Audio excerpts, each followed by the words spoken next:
जोहार दोस्तों, नमस्कार। आज के इस वीडियो में बात करेंगे हम लोग धनबाद की जो लोकसभा सीट है। यहाँ पे जो भसड़ मची हुई बीजेपी के नेता एक दूसरे से एकदम मुकाबला कर रहे हैं, एकदम लड़ रहे हैं कि ये सीट मुझे चाहिए तो चाहिए, जिसको लेके बीजेपी के नेता दिल्ली तक पहुंच गए हैं कि मुझे ये सीट दे दो मोदी जी, दे दो। जिसमें से डुल्लू महतो, राज सिन्हा, परिणीति सिंह, रागिनी सिंह अहम रूप से गई हुई पहुंची हुई सीट को लेकर दावेदारी पेश करने के लिए। ये सीट मुझे चाहिए लोकसभा इलेक्शन की 2024 की धनबाद सीट।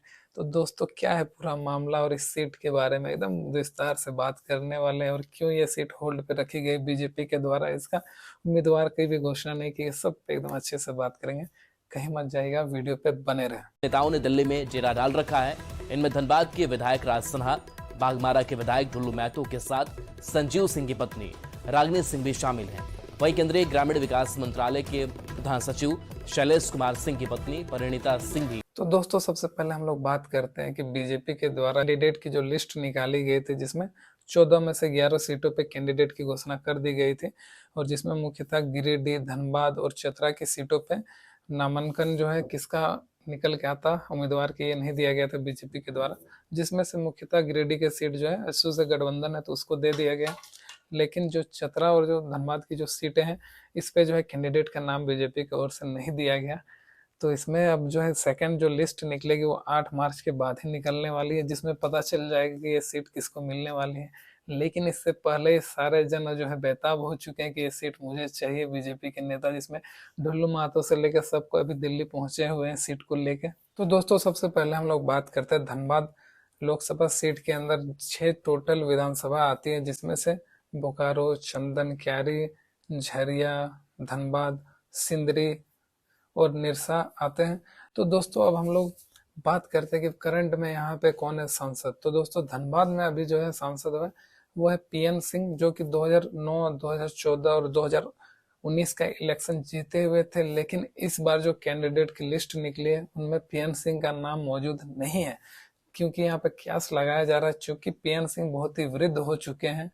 उनकी लगभग 74 वर्ष की आयु हो चुकी है, जिसके कारण उनका नाम जो है यहाँ पे कैंडिडेट के लिस्ट में नहीं देखने मिल रहा है, और कयास लगाया जा रहा है कि उन्हें ये सीट नहीं भी मिल सकती। लेकिन पीएन सिंह अभी तक दावेदारी छोड़े नहीं है धनबाद के सांसद के तौर पे। और एक बात यहाँ पे यह है दोस्तों कि बीजेपी की ओर से पीएन सिंह को टिकट ना देने का या उनके नाम पे अभी मुहर नहीं लगाने के पीछे और एक जो मेन मुद्दा ये हो सकता है कि एंटी इनकम्बेंसी, यहाँ के लोगों के प्रति पीएन सिंह को लेके जो है एक धारणा अभी अच्छी नहीं है, सोच अच्छी नहीं है।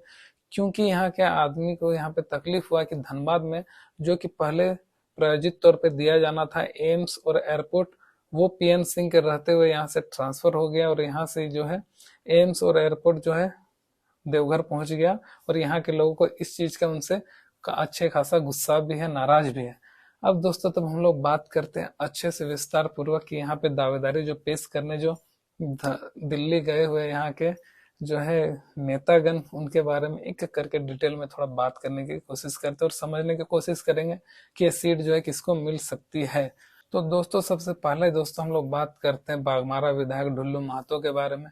तो दोस्तों, ढुल्लू महतो 2009 से जेवीएम से इलेक्शन लड़े थे और जीते थे बागमारा में। उसके बाद 2014 में बीजेपी और 2019 में बीजेपी की ओर से वो चुनाव लड़े थे और जीत दर्ज की थी। हालांकि 2019 का इलेक्शन जो था झारखंड विधानसभा के, ये बहुत इंपॉर्टेंट इलेक्शन था ढुल्लू महतो के लिए, क्योंकि उस इलेक्शन में ढुल्लू महतो जो वोट लाए थे वो आपको जाननी चाहिए। ढुल्लू महतो जी 78,291 वोट लाए थे, और इनके प्रतिद्वंदी जलेश्वर महतो जो कि कांग्रेस से खड़े हुए थे, उनकी वोट थी 77,467, और दोनों के बीच जो वोट का अंतर था वो था 824 वोट।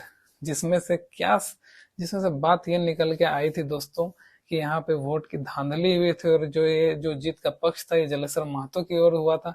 रिकाउंटिंग हुआ तो उसके बाद ढुल्लू महतो के यहाँ पे जीत दर्ज कराई गई थी, और बहुतों का मानना है कि इस सीट में जो है और वोटिंग के दिन यहाँ पे इसमें धांधली हुई थी। ये कितना सच है कितना नहीं, ये तो मैं आप पे छोड़ता हूँ, क्योंकि इसकी जांच सही से हुई नहीं थी। अब हम लोग बात करते हैं दूसरे कंटेंडर राज सिन्हा के बारे में। तो दोस्तों, राज सिन्हा धनबाद के वर्तमान में विधायक हैं, और 2014 और 2019 की विधानसभा सीट जो है जीते थे, और अभी वो कंटेस्ट कर रहे हैं धनबाद के लोकसभा सीट के लिए।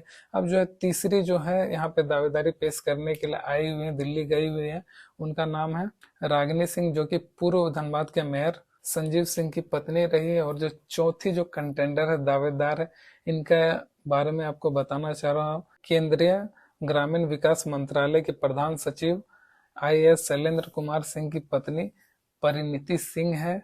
और इनकी जो है दावेदारी अभी बताई जा रही कि सबसे प्रबल है धनबाद की लोकसभा सीट मिलने की, क्योंकि इनकी जो है करीबी नजदीकियां बीजेपी पार्टी से कुछ ज्यादा ही है। और बताया ये जा रहा है कि इन चारों में से सबसे ज्यादा प्रमुख दावेदारी जो बन रही है, ये परिणीति सिंह की ही बन रही है कि इस बार के धनबाद के जो लोकसभा सीट है परिणीति सिंह को ही मिल सकता है। जो कि अभी हम लोग ज्यादा दिन नहीं है, 8 तारीख के बाद बीजेपी द्वारा सेकंड लिस्ट की घोषणा की जाएगी, जिसमें पता चल जाएगी धनबाद और चतरा में कि नहीं ये सीट मिल सकती है और खासकर धनबाद में क्या माहौल रह सकता है। अब हम लोग बात करने वाले हैं दोस्तों कि इस बार और एक क्या लगाया जा रहा है कि इस बार धनबाद से जो सीट मिलेगी, इसमें प्रमुख दावेदारी जो है राजपूत के खेमे से किसी को मिल सकती है। मतलब जो उम्मीदवार है, इन्हें उम्मीदवारों में से राजपूत उम्मीदवारों को टिकट मिलने की संभावना यहाँ पे जताई जा रही है, क्योंकि 11 सीटों में से किसी एक सीट में भी राजपूत कैंडिडेट को सीट नहीं दिया गया है। इसलिए बताई जा रही है कि ये सीट राजपूत कैंडिडेट को दी जा सकती है। लेकिन दोस्तों, ये धनबाद की लोकसभा सीट परंपरागत राजपूतों की सीट नहीं रही है, क्योंकि यहाँ से AK राय 3 बार जीत चुके हैं, चंद्रशेखर दुबे भी 1 बार जीत चुके हैं। तो अब देखना यह है कि बीजेपी इस बार जो धनबाद लोकसभा का सीट किसे देती है। और एक चीज यहाँ पे और एक अनुमान ये लगाया जा रहा था कि बिरेंची नारायण को भी ये सीट मिल सकता है, जो कि बिरेंची नारायण जी को अभी तक उनका दिल्ली भी नहीं गए हैं और ना ही उनके तरफ से कोई ऐसे बात आ रही है। तो दोस्तों, अब देखते हैं कि ये सीट किसे मिलेगी।